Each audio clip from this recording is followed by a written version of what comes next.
పశ్చిమ గోదావరి జిల్లా తణుకులో ఆహారం వృధా చేయొద్దు, ఆకలితో ఉన్నవారికి అందించండి, మీ మిగిలిన ఆహారం ఒకరి ఆకలిని తీర్చగలదు అనే సందేశంతో కారుమంచి ఫౌండేషన్ ఆధ్వర్యంలో నో ఫుడ్ వేస్ట్ కార్యక్రమం నిర్వహిస్తున్నారు. ఈ సందర్భంగా కారుమంచి ఫౌండేషన్ వ్యవస్థాపకులు కారుమంచి యోహాన్ మాట్లాడుతూ వివాహాలు, శుభకార్యాలు, ఫంక్షన్లు మరియు ఇతర కార్యక్రమాల్లో మిగిలిపోయే మంచి ఆహారాన్ని వృధా చేయకుండా కారుమంచి ఫౌండేషన్కు సమాచారం అందించాలని కోరారు. సమాచారం అందిన వెంటనే మా ఫౌండేషన్ వాలంటీర్లు మిగిలిన ఆహారాన్ని సేకరించి ఆకలితో ఉన్న పేదలు, నిరాశ్రయాలు మరియు అవసరమైన వారికి అందించి వారి ఆకలి తీర్చేందుకు కృషి చేస్తారని తెలిపారు.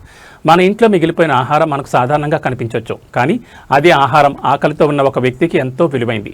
అందుకే ఆహారాన్ని చెత్తలో వేయకుండా అవసరమైన వారికి అందించేలా ప్రతి ఒక్కరూ సహకరించాలని కోరుతున్నాను అని కారుమంచి యోహాన్ తెలిపారు. తణుకు పట్టణంతో పాటు పరిసర ప్రాంతాల్లో జరిగే వివాహాది శుభకార్యాల్లో ఆహారం మిగిలినట్లయితే దాన్ని వృధా చేయకుండా కారుమంచి ఫౌండేషన్కు సమాచారం అందించాలని ఆయన కోరారు.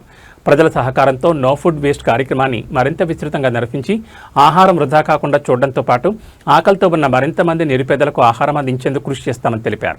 ఆహారం వృధా కాదు, ఆకలి తీరాలి. కారుమంచి ఫౌండేషన్, తణుకు, పశ్చిమ గోదావరి జిల్లా. సంప్రదించాల్సిన ఫోన్ నెంబర్ 9182176611.